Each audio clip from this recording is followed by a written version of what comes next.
नमस्कार बच्चों, हमारा अवकलन के अनुप्रयोग ये टॉपिक चल रहा था और इसमें मैक्सिमा मिनिमा यानी उच्चिष्ट और निम्निष्ट फलन के बारे में मैंने आपको थोड़ी जानकारी दी थी।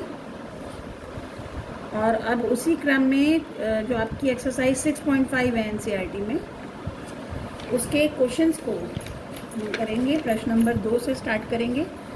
सारे क्वेश्चन नहीं, सिर्फ मैं क्वेश्चन को एक्सप्लेन करूँगी और उसके बाद क्वेश्चंस को सही ढंग से करने के लिए आपको पीडीएफ फॉर्म पे भेजूँगी मैं, क्वेश्चन जो पूरे सॉल्व हैं। अब आते हैं सीधा एक्सरसाइज 6.5 के क्वेश्चन नंबर 2 पर। प्रश्न नंबर 2 जो है 6.5 का, मैंने यहाँ क्वेश्चन सॉल्व कर रखे हैं थोड़ा, ताकि आपको टाइम कम लगे। प्रश्न नंबर 2 को मैंने हल किया हुआ है। तो प्रश्न नंबर 2 ये कहता है find the maximum and minimum values, यानी ये जो फलन है, फलन के महत्तम और उच्चतम मान आपको निकालने हैं यदि संभव हो इन फलनों से। तो पहला क्वेश्चन नंबर 2 का फर्स्ट पार्ट है, फलन दे रखा है मॉडुलस x + 2 - 1। तो इसमें अनुप्रयोग का हम प्रयोग नहीं कर रहे। उसका क्या कारण है? यानी अनुप्रयोग से मतलब अवकलन का अनुप्रयोग से मतलब dy/dx से, हालांकि आप उससे भी कर सकते हैं। अगर इस क्वेश्चन में हमें अवकलन का प्रयोग करना होता तो पहले इस फंक्शन को हम फिर से डिफाइन करते, क्योंकि x + 2 = 0 यानी x - 2 पर यह फलन डिफरेंशिएबल नहीं है। तो अब यहाँ पर जो डोमेन है वो आपका कोई भी वास्तविक संख्या है। तो बिंदु -2 पर ये आपका डिफरेंशिएबल नहीं है, तो इसके 2 इंटरवल बनाने पड़ते और 2 पर अलग चेक करना होता। तो इस तरह से ये थोड़ा लंबा बैठ जाता। तो इसको हम दूसरी तरह से, यानी बिना dy/dx के प्रयोग के हम क्वेश्चन को कर सकते हैं। हालांकि आप चाहें तो dy/dx का भी प्रयोग कर सकते हैं। और लोकल मैक्सिमा और मिनिमा का अगर क्वेश्चन होता है, स्थानीय उच्चतम या निम्नतम फलन का मान अगर निकालना होता या पॉइंट निकालना होता, तो हमें फिर dy/dx का प्रयोग करना ही पड़ता, क्योंकि dy/dx के प्रयोग से हर वे बिंदु मिल जाते जिन पर फलन लोकल यानी स्थानीय उच्चतम व उच्चिष्ट या निम्निष्ट है। लेकिन यहाँ पूरे फलन में उच्चतम मान पूछा है, स्थानीय उच्चतम और निम्नतम नहीं पूछा। तो यहाँ हम बिना dy/dx के भी इसे कर सकते हैं। और मॉडुलस वाले फंक्शन में प्रेफरेबली हम इसका ही प्रयोग करते हैं, क्योंकि मॉडुलस फंक्शन हमेशा किसी एक बिंदु पर डिफरेंशिएबल नहीं होता। ये हम पहले डिस्कस कर चुके हैं डिफरेंशिएबिलिटी वाले चैप्टर में, अवकलनीयता वाले चैप्टर में। तो अब हम इस पे आते हैं। तो हम जानते हैं कि कोई भी मॉडुलस फंक्शन हमेशा धनात्मक होता है या हद से अधिक इसका मान 0 होता है। कहने का मतलब x का मान अगर -2 होगा तो ये 0 होगा, अदरवाइज x का कुछ भी मान हो, x + 2 का मान या तो धनात्मक आएगा या ऋणात्मक आएगा। लेकिन मॉडुलस जैसे ही लगेगा, अगर धनात्मक मान है, x + 2 अगर धनात्मक संख्या है तो वो धनात्मक रहेगा, और अगर x + 2 ऋणात्मक संख्या है तब भी ये धनात्मक रहेगा। कहने का मतलब मॉडुलस x + 2 का मान हमेशा 0 होगा, कब सबसे कम, या ज़्यादा से ज़्यादा मतलब कम से कम 0 होगा, या फिर ये धनात्मक संख्या होगा, ये नेगेटिव कभी भी नहीं होगा। अब दोनों तरफ इसी समीकरण में दोनों तरफ -1 किया, तो ये x + 2 मॉडुलस -1 ≥ 0 -1, और ये आपका बेसिकली फलन था। तो f(x) क्या हो गया? f(x) जो आएगा वो -1 से सदा बड़ा होगा या हद से बराबर होगा। यानी f(x) यानी फलन का मान किसी भी एक r के लिए, किसी भी वास्तविक संख्या के लिए कम से कम -1 है, ज़्यादा की कोई सीमा नहीं है। तो इसका मतलब इस फलन का निम्नतम मान -1 है और कोई भी महत्तम मान नहीं है। महत्तम की बात जो करेंगे कोई नहीं, यानी उच्चतम या महत्तम मान कोई नहीं है। किसी भी बिंदु पर ये महत्तम नहीं होगा। जैसे जैसे x का मान बढ़ता जाएगा, f(x) का मान भी बढ़ता चला जाएगा। आइए gx पर, सेकेंड वाले पार्ट पर। जी एक्स फलन है minus modulus x plus 1 plus 3। ठीक उसी तरह से इसमें उच्चतम व निम्नतम मान निकालना है फलन का। तो मॉडुलस x प्लस 1 अभी बताया था, कोई भी मॉडुलस फंक्शन या तो 0 होगा, और 0 कहाँ होगा, x माइनस 1 पे। इसके अलावा हर बिंदु पर ये धनात्मक ही होगा। तो ये जब 0 से बड़ा है, तो अगर दोनों तरफ माइनस से गुणा करते हैं तो माइनस मॉडुलस x प्लस 1 हमेशा 0 से छोटा होगा। इसमें दोनों तरफ प्लस 3 किया, ये बन गया gx, और इधर उल्टे हाथ पे 3। तो इसका मतलब gx का मान हमेशा 3 रहेगा या 3 से छोटा होगा। तो महत्तम मान कितना हो गया, 3, और मिनिमम कोई नहीं है। निम्नतम जितना x का मान छोटा होता चला जाएगा या बड़ा होता चला जाएगा, x का 1 के अलावा, -1 के अलावा जो भी कोई मान होगा, उस स्थिति में ये 3 से छोटा होगा और छोटा और होता चला जाएगा। तो निम्नतम मान इसमें कोई भी नहीं है। ऐसे ही आइए थर्ड पार्ट पे फलन है hx बराबर साइन 2x प्लस 5। आप सब जानते हैं साइन का कोई भी कोण हो, कोण चाहे लेकर 0 डिग्री से या माइनस में या प्लस में, 360, 720, 1000 डिग्री या कोई भी, या रेडियन में कोई भी x का मान हो, यानी यहाँ x का मतलब कोण हो, तो x कोई भी रियल नंबर अगर होता है, लेकिन साइन का मान, साइन किसी भी कोण के लिए ज़्यादा से ज़्यादा 1 होता है और मिनिमम -1। यानी कभी भी साइन x का मान या साइन ऑफ किसी कोण का मान, चाहे कितना ही बड़ा कोण हो, 1 से ऊपर नहीं होता और -1 से नीचे नहीं होता। तो इसका मतलब साइन 2x का मान भी मैक्सिमम 1 होगा, मिनिमम -1 होगा। अब इसमें दोनों तरफ +5 जोड़ दिया, तो minus +5 sign 2x plus 5, 1 plus 5। तो यह आपका फलन बन गया hx, ये बना 4। तो hx का जो मान आएगा वो 4 या 4 से ज़्यादा और 6 या 6 से कम। मैक्सिमम 4 हो सकता है, मिनिमम 6, मतलब मैक्सिमम 6 हो सकता है, मिनिमम 4। अतः फलन का महत्तम मान 6, निम्नतम मान 4। फोर्थ पार्ट पर आएंगे।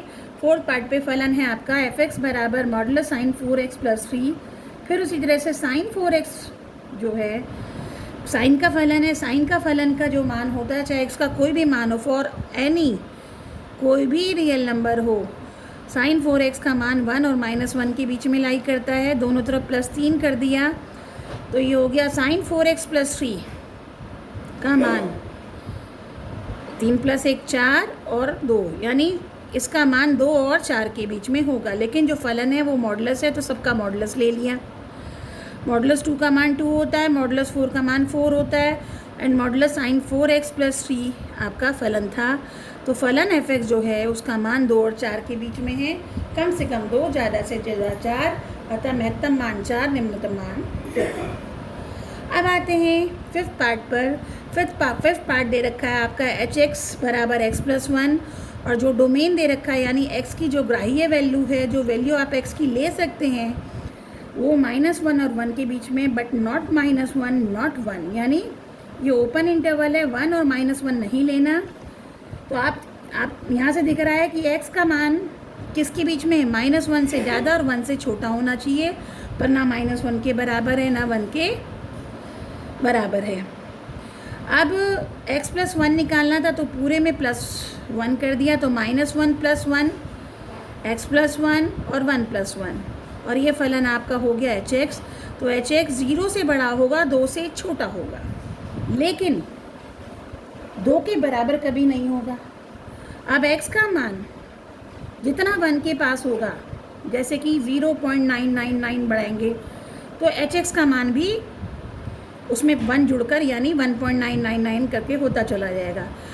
और 2 के बेहद नज़दीक जाते रहेंगे तो x का मान बढ़ता रहेगा।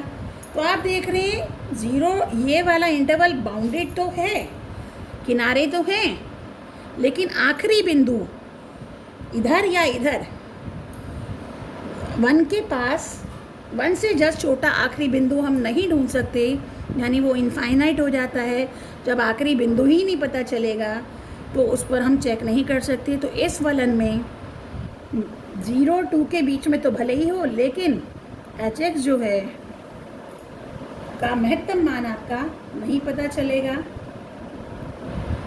और मिनिमम मान भी नहीं पता चलेगा, क्योंकि hx का मान 2 से ज़्यादा नहीं हो सकता पर 2 भी नहीं हो सकता, ऐसे 0 से छोटा नहीं हो सकता पर 0 भी नहीं हो सकता, और 0 से बड़ा 0.1 भी हो सकता है, मतलब छोटे में तो 0.001 भी हो सकता है, 0.00000 कितने जीरो घुसाते चले जाओ हर बार। So there is no limit. तो कोई लिमिट हमें सबसे नीचे नंबर की नहीं मिलेगी कि यस इस नंबर के नीचे और कोई छोटा नंबर नहीं है। जितना चाहें उतना छोटा नंबर हम पा सकते हैं, बस 0 से बड़ा हो पर x 0 के बेहद करीब। तो उस यहाँ पर हम इनफाइनाइट नंबर पहुँच जाते हैं। तो ऐसी स्थिति में फलन का ना महत्तम मान होता है ना निम्नतम मान होता है। तो इस वाले फलन में ना निम्नतम मान है ना ही महत्तम मान है। तो ये था आपका प्रश्न नंबर 2। अब आते हैं प्रश्न नंबर 3 में। प्रश्न नंबर 3 में आपको कहा है फाइंड द लोकल एंड स्थानीय उच्चतम और या उच्चिष्ट और स्थानीय निम्नतम मान निकालने हैं फलन के।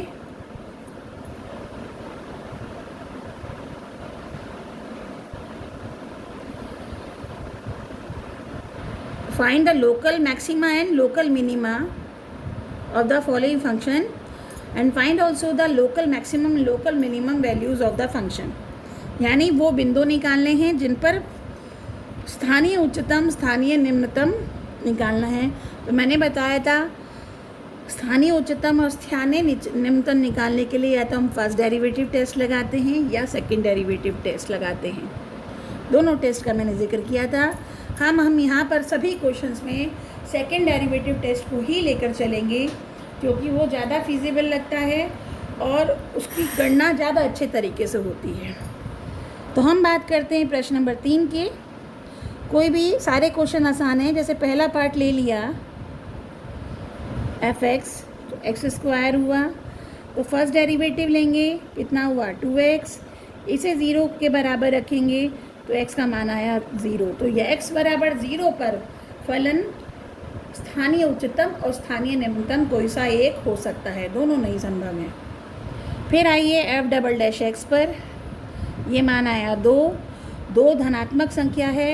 सेकंड डेरिवेटिव टेस्ट ये कहता है अगर हम 0 पर भी निकालेंगे, यानी जिस बिंदु को हमने निकाला है क्रिटिकल पॉइंट, तो इस पर भी ये 2 रहेगा यानी धनात्मक रहेगा।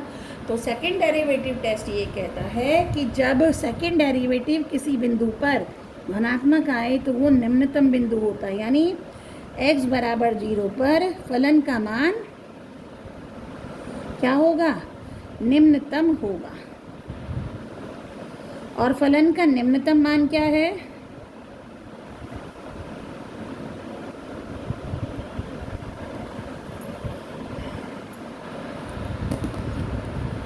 ज़ीरो। इस तरह से क्वेश्चन होगा। ऐसी सेकंड पार्ट आप आराम से कर लेंगे। सेकंड पार्ट ये भी एक अलजेब्रिक है, बहुपदीय फलन है। पांचवा पार्ट बहुपदीय फलन है। मैं आपको पांचवा ही करा दूँगी, पहले तीसरे पर आ जाओ।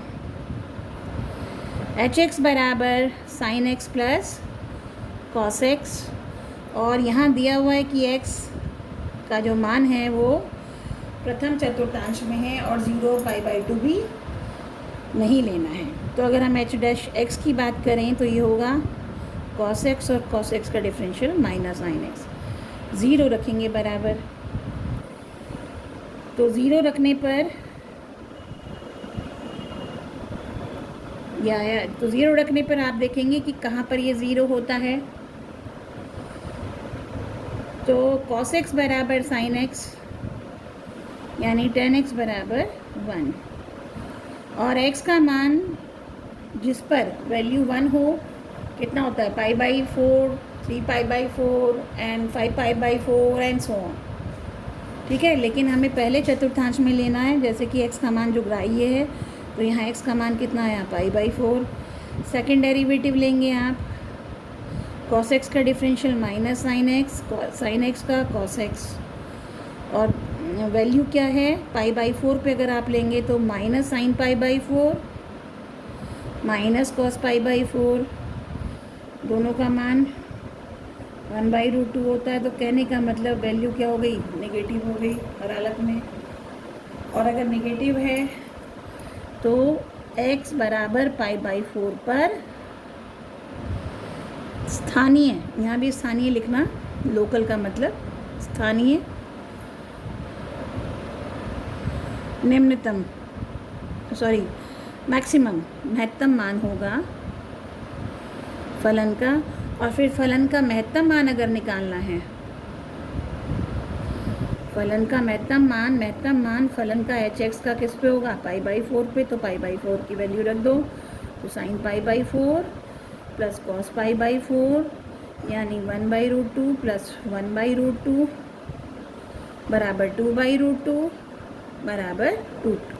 तो इस तरह से क्वेश्चन होंगे। ऐसे ही चौथा पार्ट आप कर लेंगे, सॉल्व फॉर्म पे मैं आपको भेजूंगी ही PDF फॉर्म में।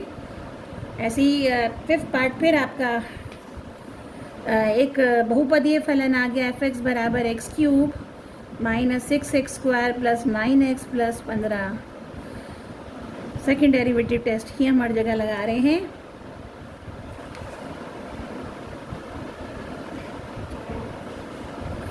Three x square minus 12x plus 9 इसका डिफरेंशियल आया,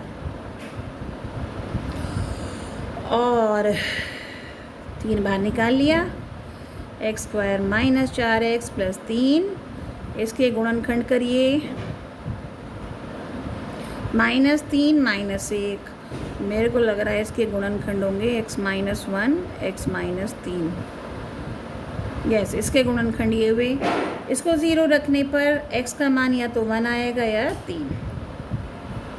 अब आपका यहाँ से वैसे आपको देखते ही पता चल जाएगा, क्योंकि मैंने आपको एक बार बताया था कल वीडियो में कि दोनों बिंदुओं पर दो ही बिंदुओं पर उच्चतम और निम्नतम की बात हो रही है। तो ये संभव नहीं कि दोनों बिंदुओं पर महत्तम ही हो या दोनों पे निम्नतम हो। निश्चित तौर पे एक पे महत्तम होगा और एक पर निम्नतम होगा। और अब आपको ये देखना है कैसे। तो आप सेकेंड डेरिवेटिव लेते हैं, 6x माइनस 12। सेकेंड डेरिवेटिव हम देखेंगे पहले बिंदु 1 पर। 6 × 1 माइनस 12 यानी -6 जो कि 0 से छोटा है। अतः x बराबर 1 पर फलन का क्या मान होगा, महत्तम। याद रखिए सेकेंड डेरिवेटिव नेगेटिव आने का मतलब महत्तम मान फलन का होना है।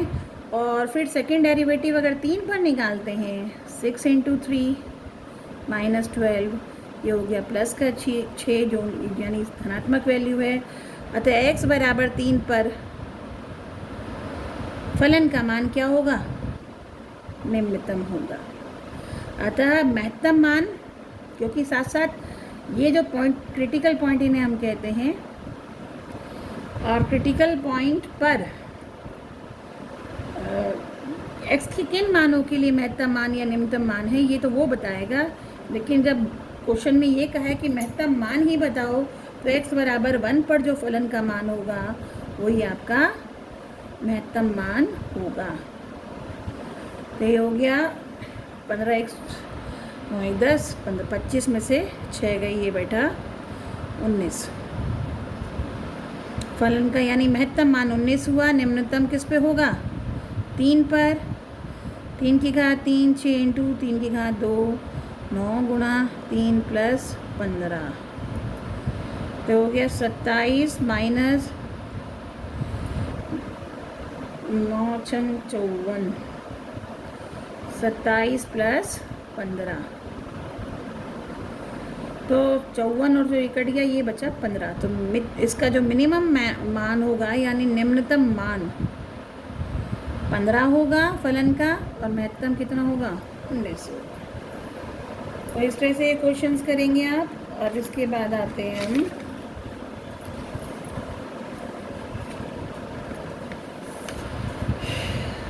नेक्स्ट पार्ट पर।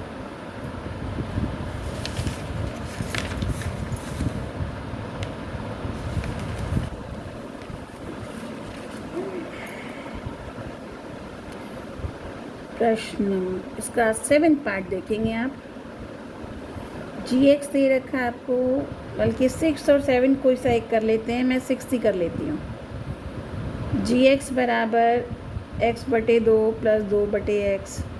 यहाँ आपको डोमेन दे रखा है कि एक्स की जो वैल्यू लेनी है वो क्या लेनी है, 0 से बड़ी, negative is not allowed, domain ही ये दे रखा है। तो जी डैश एक्स होगा आपका 1/2 और ये होगा -2 बटे एक्स स्क्वायर, इसका डिफरेंशियल एक्स की पावर -1 बनाते हुए भाई ये तो 1/2 एक्स हो गया और ये हो गया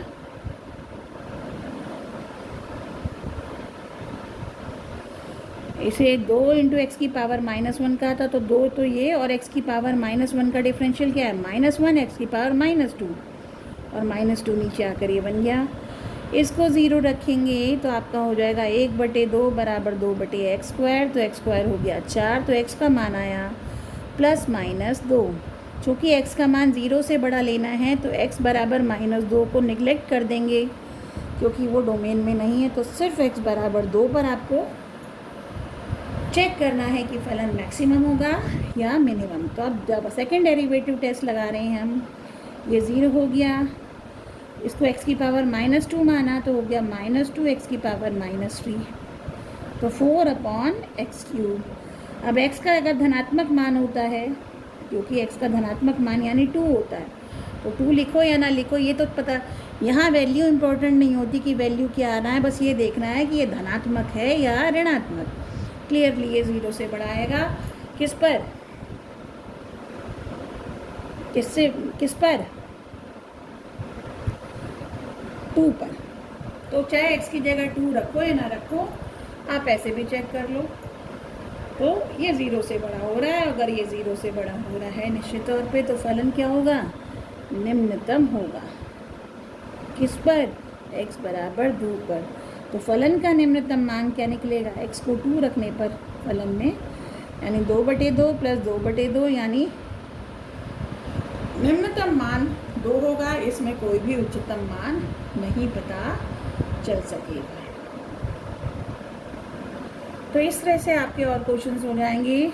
7th पार्ट अगर आप करेंगे, जी एक्स बराबर 1/x² प्लस 2 है, डोमेन में क्या है, x का कोई भी वास्तविक संख्या यहाँ संभव है। तो जी डैश एक्स निकालेंगे तो इसका डिफरेंशियल होगा -2x/x² प्लस 2 की घात 2। 0 रखने पर x का मान आएगा 0। सेकेंड डेरिवेटिव टेस्ट के लिए सेकेंड डेरिवेटिव निकालेंगे, अब इसका डिफरेंशियल करेंगे, -2 बाहर है तो इसका x का हुआ 1 और ये हुआ 2x² प्लस 2 की पावर 2 माइनस x ऐसे की ऐसे, याद रखिए -2 बाहर निकाल चुकी हूँ, और इसका differential 2x² plus 2 into 2x और नीचे हुआ x² प्लस 2 की पावर 4। यहाँ सॉल्व करने की ज़रूरत नहीं है, बस सीधा इसका मान रख दो 0, तो 0 रखने पे ये तो पूरा ख़त्म हो ही जाएगा और ये आएगा -2 और ये आएगा 2 की पावर 2 यानी 4 और नीचे 2 की पावर 4।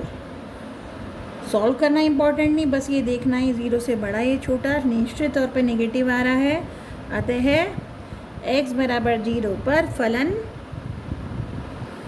का मान क्या होगा, महत्तम होगा। सेकंड डेरिवेटिव नेगेटिव आने से क्या होता है, महत्तम मान होता है उस बिंदु पर, और फलन का महत्तम मान 0 रखने पे प्राप्त होगा फलन में, तो ये हो गया 1/2, इसे 0 रखते ही 1/2।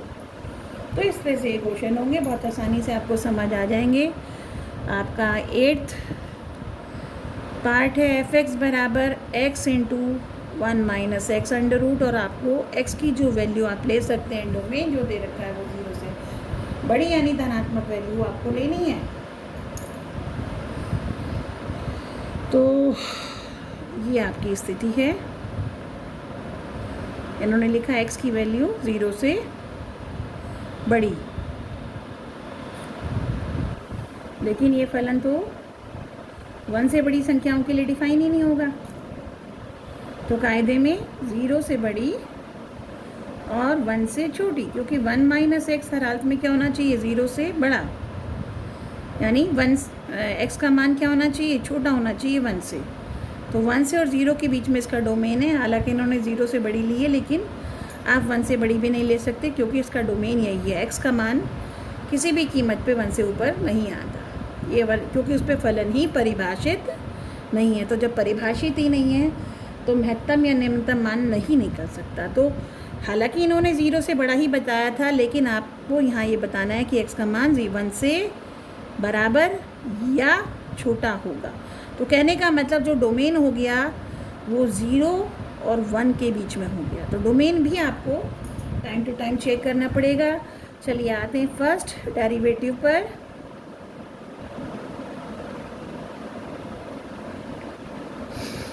प्रोडक्ट रूल लगाएंगे तो x का differential 1 minus x plus x ऐसे कि ऐसे 1/2 अंडर रूट 1 माइनस एक्स और माइनस एक्स का डिफरेंशियल -1। एलसीएम अगर ले लेते हैं तो 2 अंडर रूट 1 माइनस एक्स और ये हो गया 1 माइनस एक्स तो 1 minus 2x/2 under root 1 minus X आपका डिफरेंशियल आ रहा है। इसको 0 के बराबर रखने पर आप पाएंगे x का मान आया 1/2 और वो इसके बीच में है, तो इट इज़ एक्सेप्टेबल, यानी मान को लिया जा सकता है, 1/2 पर परिभाषित है। आएंगे सेकंड डेरिवेटिव पर, तो ये आपका फर्स्ट डेरिवेटिव आया था, इसका सेकंड डेरिवेटिव लेंगे, डिवीजन रूल लगाएंगे, ऊपर -2 इसका डिफरेंशियल और ये 2 मैं बाहर निकाल देती हूँ और इसकी जगह ये ऐसे की ऐसे आ गया। फिर -1 माइनस 2x ऐसे की ऐसे और अब इसका डिफरेंशियल होगा 1/2 under root 1 minus X into -1 upon, जब इसका स्क्वायर करेंगे तो सिर्फ नीचे ये बचेगा। तो ये हो गया, आप इसे सॉल्व करेंगे तो ये हो गया -2, एलसीएम भी ले लेते हैं, तो 2 दूनी 4, 1 minus x minus minus plus 1 minus 2x बटे 2 और ये 2 तो पहले ही नीचे था और 1 माइनस एक्स अंडर रूट ये उतरा और 1 माइनस एक्स ये था, तो 1 माइनस एक्स की पावर 3/2। तो अब x की जगह अगर आप 1/2 रखेंगे तो मैं यहाँ डायरेक्ट ही कर रही हूँ, यहाँ 1/2 रखा तो ये तो 0 हो गया, यहाँ 1/2 रखा तो ये 1/2 और माइनस की वजह से तो कुल मिलाकर 1/2 से ये भी धनात्मक रहेगा, तो कुल मिलाकर ये मान 0 से छोटा आएगा। आप करके देखिए, मैंने किया नहीं है लेकिन आप करके देखेंगे। मैंने तो सिर्फ ऐसे ही x को 1/2 रखा, 2 से 2 कट के -1 आया, -1 से 1 ये तो ख़त्म हो गया। अब x को 1/2 रखा तो 1 माइनस 1/2 कितना बचा, 1/2, 4 गुणा 1/2 कितना बचा, -2, तो ये तो -2 आया, नीचे 4 और ये भी धनात्मक आएगा, ये भी धनात्मक ही है, ऊपर -4, तो निश्चित तौर पे माइनस साइन बना रहेगा। जब माइनस साइन बना रहेगा तो निगेटिव होगा। तो x बराबर 1/2 पर फलन का क्या होगा, निम्नतम मान, और फलन का निम्नतम मान क्या होगा, कैसे प्राप्त होगा, फलन में, यानी ये क्रिटिकल पॉइंट रखने पर f 1/2 कितना हुआ, 1/2 अंडर रूट 1 माइनस 1/2 रूट 2, ये आपका मिनिमम वैल्यू होगी। तो इस तरह से ये आपके क्वेश्चंस होंगे। मुझे नहीं लगता इसमें कोई भी परेशानी आपको होगी। अब आते हैं प्रश्न नंबर 4 में। प्रश्न नंबर 4 ये कहता है prove the following functions do not have maxima और मिनिमा वैल्यू, यानी इसमें ये पहले बता के चल रहा है इन फलनों में ना ही कोई महत्तम वैल्यू है ना ही कोई मिनिमम वैल्यू है। जब ये पहले ही बोल के चल रहा है नीदर मैक्सिमम नॉर मिनिमम, तो उसमें आप फर्स्ट डेरिवेटिव रूल भी लगा सकते हो, सेकंड डेरिवेटिव रूल भी लगा सकते हो।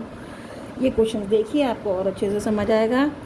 तो क्वेश्चन 4 का जो पहला पार्ट है वो है f(x) बराबर e की घात x, f'(x) से होगा क्या होगा, e की पावर एक्स ही होगा। ये मान को 0 रखना चाहेंगे तो एक्स का कोई भी ऐसा रियल नंबर नहीं है, यानी ई की कोई भी संख्या ई की घात पर रख दें, कभी भी ये संभव नहीं है कि ये मान 0 आए। तो जब ये 0 ही नहीं होगा, किसी बिंदु पर टर्न ही नहीं करेगा, तो एक्स का किसी भी मान के लिए फलन का नाम निम्नतम है, यानी किसी भी बिंदु पर ना निम्नतम मान होगा ना उच्चतम मान होगा। एक्सपोनेंशियल फंक्शन ऐसा फंक्शन होता है जिसमें एक्स की कोई भी वैल्यूज़ ले सकते हैं, कोई भी रियल नंबर के लिए डिफाइन है। और ख़ास बात ये है, इसका जो रेंज है वो 0 से बड़ी संख्या है, 0 से छोटी संख्या नहीं है, यानी कभी भी ये 0 नहीं होगा। सेकंड पार्ट पर आते हैं। g(x) बराबर log x, इसका डिफरेंशियल लेते हैं 1/x। अब x का कोई मान ऐसा नहीं है, x ऐसा कोई भी नहीं मिलेगा कि x पर वो मान रख दो और ये फलन 0 हो जाए। तो ये कभी भी 0 नहीं हो सकता, x का कोई भी मान के लिए 0 नहीं हो सकता। जब 0 नहीं होगा तो इस पे ना फलन महत्तम होगा ना ही निम्नतम होगा, और इसमें 0 पे तो फलन ही डिफाइन नहीं है। आते हैं तीसरे पार्ट पे। h(x) बराबर x³ + x² + x+1। First derivative लिया 3x² + 2x + 1। द्विघात समीकरण बन गया 0 रखने पर। x की वो रियल वैल्यू ढूंढनी है जिनके लिए ये रिज़ल्ट 0 हो जाए। तो आपको याद हो क्लास 10th में भी किया आपने, श्रीधराचार्य सूत्र से हम निकालेंगे। तो a बराबर 3, b का मान 2, c का मान 1, और सूत्र था x का मान, x के 2 मान मैक्सिमम हो सकते हैं, मतलब x के 2 मान होंगे, एक अल्फ़ा और बीटा मान के चलते थे। याद आया होगा आपको, श्रीधराचार्य सूत्र के नाम से ये जाना जाता है हिंदी में, और इंग्लिश में बच्चे जो हैं इसको अल्फ़ा बीटा वाला मेथड कह के पुकारते हैं। There is no particular name, I remember है, शायद नाम है पर मुझे याद नहीं आ रहा। एनीवे, यहाँ पर आप अगर रखेंगे तो -3 + b² का मान, हालांकि आप इसी से चेक करेंगे कि रियल नंबर है या नहीं है। तो b² - 4ac यानी 2 का स्क्वायर -4 × 3 × 1। तो आप देख रहे हैं ये वैल्यू 0 से छोटी आ रही है, क्योंकि 4 × 12 और ये 4 - 4 × 12 यानी -8 है। -8 0 से छोटा है, यानी ये i के फॉर्म में आएगा, यानी वी डोंट हैव, हमारे पास x कोई भी ऐसा कोई रियल नंबर नहीं है। x does not belongs to any real number such that 3x² + 2x + 1 0 हो जाए, यानी कोई हमें वास्तविक संख्या प्राप्त नहीं है जो इसको रखने पर तो ये कभी भी 0 नहीं होगा फॉर एनी रियल वैल्यू। तो it is not equal to 0 for any real number. तो वही वाली बात होगी, जब वो 0 ही नहीं आएगा तो ना तो वो महत्तम होगा ना ही वो मिनिमम होगा। अब प्रश्न नंबर 5 पर आते हैं। यहाँ आपका निकालेंगे एब्सोल्यूट मैक्सिमम वैल्यूज़ और मिनिमम वैल्यूज़।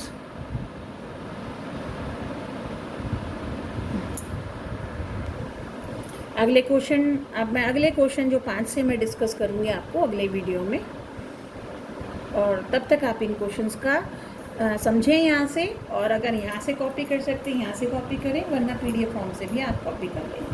Thank you.